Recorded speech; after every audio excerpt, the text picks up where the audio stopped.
In World War II, the soldier faced his enemy face to face. Today, he might never even leave his control room. Then, wooden wings and roaring engines. Now, silent, invisible jets that strike before you even hear them. Messages once traveled through crackling radios.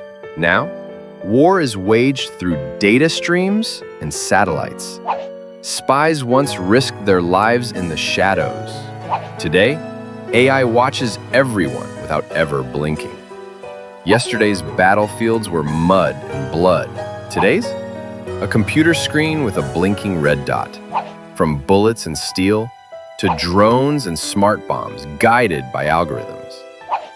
The past showed us war's pain, faces, tears, loss. Today, we barely see the blood, only heat signatures. Yesterday's hero had a name, a face, a story. Today's might be just a line of code, once captured on grainy black and white film, now broadcast live on TikTok in real time. Wars once ended with parades and peace treaties. Now, they just fade into silence with no clear finish line.